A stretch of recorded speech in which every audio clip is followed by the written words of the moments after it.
Hello guys, তো আজকে এখানে দেখে নেবো গোটা ক্রিপ্টোকারেন্সি মার্কেটের একটা আপডেট নিয়ে নেবো। বিটকয়েনের মধ্যে নেক্সট কী হতে পারে সেটা দেখে নেবো। কিছু কয়েন মোটামুটি ভালো পরিমাণে এখানে পাম্প হচ্ছে, আর এখানে বিটকয়েনের মধ্যে সুন্দর একটা জিনিস এখানে হচ্ছে, যেটা আপনাদেরকে আমি এর আগে বারবার বলেছি চার্টের মধ্যে ঠিক সেভাবেই এখানে মার্কেট এখানে প্লে আউট এখানে করছে। ঠিক আছে, তো কী হচ্ছে না হচ্ছে নেক্সট এখানে কী হবে মার্কেটের মধ্যে, আর এখানে ইন্টারন্যাশনাল কিছু এখানে নিউজ বের হয়ে আসছে, গুড নিউজ বের হয়ে আসছে মার্কেটের মধ্যে। সেসব জিনিসও আমরা আজকের এই ভিডিওতে দেখে নেবো। ভিডিও শুরু করার আগে ছোট্ট একটা ডিসক্লেমার দিয়ে এখানে শুরু করবো। তো বিটকয়েনের মধ্যে মোটামুটি একটা পাম্প এখানে হয়েছে, যার ফলে বিটকয়েনের শুধুমাত্র বিটকয়েন না, গোটা ক্রিপ্টোকারেন্সি মার্কেটের মার্কেট ক্যাপ এখানে ইনক্রিজ এখানে ধীরে ধীরে হচ্ছে, যার ফলে এখানে কিছু কিছু কয়েন মোটামুটি ভালো পরিমাণে এখানে পাম্প হচ্ছে। যেমন হচ্ছে ZBCN কয়েনটা, CFX, বিশেষ করে ZBCN এটা অনেক পরিমাণে পাম্প হয়েছে। বেশ কিছুদিন আগেও এটা কিন্তু মানে অনেক প্রচণ্ড পরিমাণে পাম্প হয়েছিল, আর এটা আমাদের লং টার্মের একদম জেম লিস্টের মধ্যে ওটা আছে। এটা আরও পাম্প হবে, ভালো কয়েন। ঠিক আছে, তবে লো মার্কেট ক্যাপের কয়েন, এইসব লো মার্কেট ক্যাপের কয়েনের মধ্যে কিন্তু ছোটোখাটো এখানে রিস্কও থাকে। এগুলোতে যেমন প্রফিটও বেশি হয়, আবার কিন্তু রিস্কও এখানে বেশি থাকে।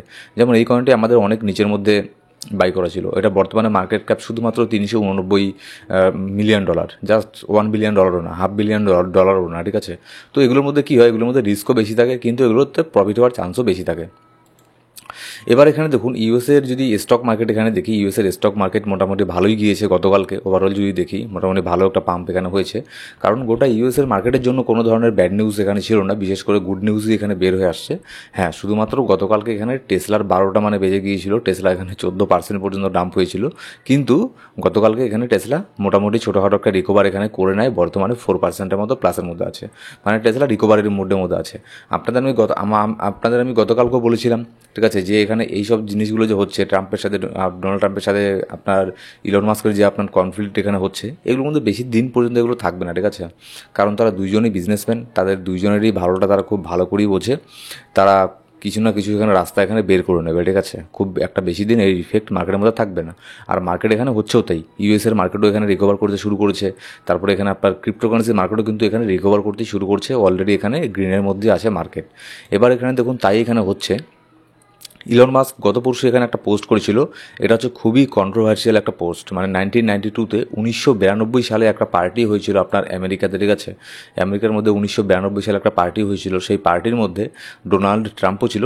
অফকোর্স ডোনাল্ড ট্রাম্প তখন ইয়াং ছিল, তারপরে ডোনাল্ড ট্রাম্প সহ আমেরিকার আরও যে অনেক বড় বড় পলিটিশিয়ান, বড় বড় বিজনেসম্যান, তারাও সেখানে ছিল। তো এটা অনেক বড় একটা কন্ট্রোভার্সিয়াল একটা অনেক বড় একটা জিনিস, আমি সেটার ভিতরে যাচ্ছি না, খুবই বাজে একটা কন্ট্রোভার্সি একটা সেটা ছিল। তো সেটা নিয়ে ইলন মাস্ক গত পরশু যখন এখানে আপনার পোস্ট করেছিল, সেখানে ডোনাল্ড ট্রাম্পের এখানে আপনার ভিডিও পর্যন্ত দিয়ে দিয়েছিল, যে ডোনাল্ড ট্রাম্প সেই পার্টির মধ্যে ছিল। যদিও সেই ভিডিওটা নতুন ছিল না, আগের থেকেই মার্কেটের মধ্যে ঘুরছিল, কিন্তু গতকাল আপনার ইলন মাস্কের পোস্টের থেকে দেওয়ার ব্যাপারটা হচ্ছে আলাদা। ঠিক আছে, সেটাও দিয়েছিল, সেটার নাম ছিল আপনার, সেই কন্ট্রোভার্সিয়াল ব্যাপারটার নাম হচ্ছে এপস্টেইন ফাইল। তো এপস্টেইন ফাইলের মধ্যে যে ডোনাল্ড ট্রাম্পের নাম ছিল, সেটা নিয়ে টুইট করেছিল। তো গতকালকে না, আজকে এখানে ইলন মাস্ক সেই টুইটটাকে এখানে ডিলিট করে দেয়। এটা থেকে বোঝা যাচ্ছে যে হয়তো সে মানে আবার রিলেশনটাকে এখানে আপনার সফট মানে করতে চাচ্ছে। ঠিক আছে, যেগুলো কনফ্লিক্ট হয়েছে সেগুলোকে হয়তো এখানে আপনার ভুলে টুলে গিয়ে আবারও এখানে একসাথে হতে যাচ্ছে। তো এইসব জিনিসই হয় এখানে, যারা বড় বড় বিজনেসম্যান তারা তাদের নিজের স্বার্থটা এখানে আগে দেখে, যখন তাদের নিজের স্বার্থের মধ্যে আঘাত এখানে লাগে তখন তারা ঠিক লাইনে চলে আসে। এবার তারপরে এখানে আরও একটা এখানে গুড নিউজ এখানে বের হয়ে আসছে, যে ইউএসের মধ্যে যে ফেডের চেয়ারপারসন আছে, সে কিন্তু এখনও ইন্টারেস্ট রেট কাট করছে না। প্রেসিডেন্ট বারবার বলার পরেও, ডোনাল্ড ট্রাম্প বারবার বলার পরেও কিন্তু পাওয়েল কিন্তু ইন্টারেস্ট রেট কাট করছে না। আর ইন্টারেস্ট রেট কাট করলেই কিন্তু ইউএসের স্টক মার্কেটও পাম্প হবে, ক্রিপ্টোকারেন্সি মার্কেটও পাম্প হবে, মানে গোটা ওভারঅল এখানে ইকোনমির মধ্যে একটা বুস্ট এখানে একটা আসবে। আর এখানে বুস্ট আসলে, ইন্টারেস্ট কাট এখানে আসলে কী হবে, ইন্টারেস্ট কাট আসলে এখানে অবশ্যই মার্কেটের মধ্যে আরও বেশি করে এখানে ফান্ড এখানে আসবে। ঠিক আছে, আর সেই ফান্ডগুলো আসলে মার্কেট এখানে পাম্প হবে। তো বারবার বলার পরেও এখানে ফেডের যে চেয়ারপারসন আছে, সে এখানে আপনার ইন্টারেস্ট কাট করছে না। এবার আপনি বলতে পারেন যে প্রেসিডেন্ট বলছে তাও কেন করতে পারছে না, এটা এখানে ব্যাপার আছে, সবারই একটা ক্ষমতার সীমিত একটা ক্ষমতা থাকে। ঠিক আছে, তো সব কিছুই যখন তখন এখানে করতে পারেন না প্রেসিডেন্ট বলেই। তো এবার এখানে আপনার মার্কেটের মধ্যে নিউজ এরকম বের হয়ে আসছে যে আপনার ফেডের যে চেয়ারপারসন আছে তাকে এখানে সরিয়ে দেওয়া হবে, তাকে সরিয়ে দিয়ে অন্য একজন ফেডের চেয়ারপারসন, নতুন কোনো চেয়ারপারসনকে নতুন হিসেবে নিযুক্ত এখানে করা হবে। এখন কে এখানে আপনার নতুন ফেডের চেয়ারপারসন হবে সেটা এখনও পর্যন্ত জানা যায়নি, কিন্তু মার্কেটের মধ্যে এরকম রুমার এখানে বের হয়ে আসছে যে ইতিমধ্যেই মানে কয়েকদিনের মধ্যে এখানে এই পাওয়েলকে এখানে আপনার সরিয়ে দিয়ে, রিজাইন করিয়ে দিয়ে নতুন চেয়ারপারসনকে বসাতে পারে, যদি আপনার বর্তমানের যে চেয়ারপারসন আছে সে যদি ইন্টারেস্ট রেট কাট না করে। আর যদি সেই ইন্টারেস্ট রেট কাট করে তাহলে এখানে কোনো কথাই নেই, মার্কেটের মধ্যে বড় ধরনের একটা পাম্প আমরা এখানে আশা করতে পারি। এবার এখানে দেখুন ইউএসের সাথে চায়নার যে এখানে আপনার যে ট্যারিফের এখানে কনফ্লিক্ট এখানে চলছিল, একটা গুড নিউজ এখানে এসেছিলো যে ডোনাল্ড ট্রাম্প আর শি জিনপিংয়ের মধ্যে কথা হবে ফোন কলে, তারপরে মার্কেট এখানে পাম্পও হলো। তারপরে এখানে আবার নিউজ বের হয়ে আসলো যে না, এরকম কোনো কিছু পজিটিভ নিউজ বের হয়ে আসেনি, একদমই বেকার হয়ে গেছে, তাদের মধ্যে কোনো এখানে মিটিং হয়নি, যার ফলে এখানে আবারও এখানে মার্কেটে এখানে ডাম্প হয়েছিল। তো এখন আবার নতুন করে শোনা যাচ্ছে যে আবারও তাদের দুজনের মধ্যে এখানে কথা হয়েছে, তারা নাকি কোনো পজিটিভ একটা জিনিসের মধ্যে এখানে এসেছে, ঠিক আছে। তো দেখা যাক নেক্সট এখানে কী হয়। এই হচ্ছে মার্কেটের মধ্যে জাস্ট মানে কখনো পজিটিভ কথা কখনো নেগেটিভ কথা, এর উপরেই ডিপেন্ড করছে মার্কেট। কিন্তু মার্কেটে যতই এখানে বড় ধরনের ব্যাড নিউজ বড় ধরনের গুড নিউজ আসুক না কোনো, মার্কেট কিন্তু এখানে খুব সুন্দরভাবে এখানে চার্টের মতো কাজ করে, ঠিক আছে। এখানে দেখুন, এখানে আপনার গতকালকে এখানে মার্কেট এই $1,01,000 এটাকে ব্রেক করে দিয়েছিল গতকালকের আগের দিন, এটাকে সাপোর্ট নিয়ে মার্কেট ওপরে গেছে। এবার ওপরে যে ট্রেন্ড লাইনটা আছে, আমি আপনাদেরকে বারবার বলেছি যে ওপরের ট্রেন্ড লাইনটা যে আছে এটার উপরে ফলো করবেন, এটাকে একটা রেজিস্ট্যান্স হিসেবে কাজ করবে। 2-3 বার ট্রাই করেছে বিটকয়েন এটাকে ব্রেক করার, উপরে আপ ট্রেন্ড লাইনটাকে ফাইনালি এটাকে ব্রেক করে দিয়েছে। ব্রেক করে দেওয়ার পরে উপরে 4 ঘন্টার একটা ক্যান্ডেল ক্লোজ করতে যাচ্ছে, এখনও কিন্তু ক্লোজ করেনি।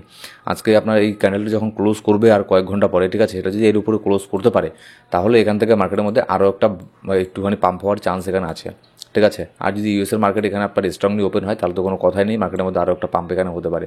কিন্তু আরেকটা বড় ধরনের এখানে রেজিস্ট্যান্সকে ফেস করবে বিটকয়েন, যেটা হচ্ছে আপনার 20 ডেলি মুভিং অ্যাভারেজ, যেটা হচ্ছে আমাদের $1,06,500 মধ্যে 20 ডেলি মুভিং অ্যাভারেজ আছে। এখানে গিয়ে একটা ছোটোখাটো একটা রেজিস্ট্যান্সকে এখানে ফেস করবে। তারপরে যেটা আমাদের জন্য একদম বড় ধরনের রেজিস্ট্যান্স হবে সেটা হচ্ছে অল টাইম হাই বিটকয়েনের $1,11,700, ঠিক আছে। কারণ এটা একটা সাইকোলজিক্যাল একটা রেজিস্ট্যান্সও, তার মধ্যে আবার এর উপরে কোনো আপনার এর উপরে মার্কেট এর আগে যায়নি, তো এখানে টেকনিক্যাল অ্যানালিসিস এখানে কী করবেন, তাই না, এর উপরে তো মার্কেট কখনো যায়নি। তো যার ফলে এটা অনেক বড় একটা রেজিস্ট্যান্স হয়ে দাঁড়াবে অল টাইম হাইটা বিশেষ করে। কিন্তু এটাতে গেল আপনার এগুলো কথা বিটকয়েন, ঠিক আছে। অল্ট কয়েনের কী হচ্ছে, অল্ট কয়েন দেখুন মোটামুটি যেটা আপনাদেরকে একটু আগে বললাম, কিছু কিছু অল্ট কয়েন ভালোই এখানে পাম্প হচ্ছে, অন্যান্য অল্ট কয়েনও কিন্তু মোটামুটি 2%, 5%, 7% পর্যন্ত এখানে পাম্প এখানে হচ্ছে। কারণ কিছুক্ষণ আগে বিটকয়েনের ডমিনেন্স এখানে ডাম্প হচ্ছিল, এখন আবার বিটকয়েন ডমিনেন্স আবারও এখানে পাম্প হচ্ছে, যার ফলে কিন্তু এর ইফেক্ট আপনার অল্ট কয়েনের মধ্যে পড়বে, অল্ট কয়েনগুলো ছোটোখাটো এখানে ডাম্প হতে পারে। আর বিটকয়েনের ডমিনেন্স যতক্ষণ না পর্যন্ত 63%-এর নিচের মধ্যে আসছে, অল্ট কয়েনগুলোর মধ্যে হিউজ পরিমাণে পাম্পটা আমরা এখানে দেখতে পারবো না, ঠিক আছে। তো এই জিনিসটা মাথায় রাখবেন। এবার সবথেকে আরেকটা এখানে বড় জিনিস কি ম্যাটার করবে, সব থেকে ভালো হয় এই যে আপনার যে আপ ট্রেন্ড লাইনটা দেখছেন, এখন আমি ডেইলি ক্যান্ডেলের মধ্যে আছি, এই যে আপ ট্রেন্ড লাইনটা দেখছেন এর উপরে যদি ডেইলি ক্যান্ডেল ক্লোজ করে তাহলে সব থেকে বেশি ভালো হয়। আর আজকের এখানে ডেইলি ক্যান্ডেলটা, আজকে যখন ভোরে ডেইলি ক্যান্ডেল ক্লোজ হবে, এটা যদি এই আপ ট্রেন্ড লাইনের উপরে ডেইলি ক্যান্ডেল ক্লোজ করে তাহলে এখান থেকে মার্কেটের মধ্যে বড় ধরনের একটা মুভ হওয়ার এখানে চান্স এখানে থাকবে, ঠিক আছে। আর নিচের দিকে আসলে জানেনি এই যে আমাদের অনেক বড় একটা সাপোর্ট আছে $1,01,000, এখানে এসে সাপোর্ট নেবে, এখানে এসে আবারও মার্কেট উপরে যাওয়ার চান্সই এখানে বেশি থাকবে। এবার ইথেরিয়াম যদি দেখি, ইথেরিয়ামের মধ্যে সেরকম কোনো পাম্প দেখতে পাচ্ছি না। হ্যাঁ, ইথেরিয়াম এখানে একটা জায়গাতে সাপোর্ট নিয়ে ওপর দিকে যাচ্ছে, $2,450 সাপোর্ট নিয়ে ওপর দিকে যাচ্ছে, কিন্তু যেরকমটা পাম্প হওয়ার কথা সেরকমটা পাম্প ইথেরিয়ামের মধ্যে এখানে দেখছি না। দেখুন মার্কেটের মধ্যে যেরকমই নিউজ আসুক না কেন, ডোনাল্ড ট্রাম্প মানে যখন তখন যে কোনো কিছু স্টেটমেন্ট দিয়ে দিতে পারে, ঠিক আছে। তো এইসব স্টেটমেন্টের দিকে খুব একটা বেশি মনোযোগ দেবেন না, চার্টের দিকে লক্ষ্য রাখবেন, চার্ট এখানে কী বলছে, ঠিক আছে। চার্ট এখানে সব কিছু বলে দেবে, কোথায় সাপোর্ট আছে, কোথায় রেজিস্ট্যান্স আছে, মুভিং অ্যাভারেজগুলো কোথায় আছে, এইসব দেখলেই আপনি মোটামুটি ধরে নিতে পারবেন যে মার্কেট নিচে আসলে কতদূর নিচে আসতে পারে, মার্কেট উপরে গেলে কতদূর পর্যন্ত উপরে যেতে পারে। আর মার্কেটের প্রত্যেকটা ইনস্ট্যান্ট আপনি জানার জন্য অবশ্যই আমাদের টেলিগ্রাম গ্রুপ জয়েন করে নেবেন, ডিসক্রিপশন বক্সের মধ্যে আর প্রথম কমেন্টের মধ্যে সব ধরনের লিঙ্ক পেয়ে যাবেন। Thank you so much guys.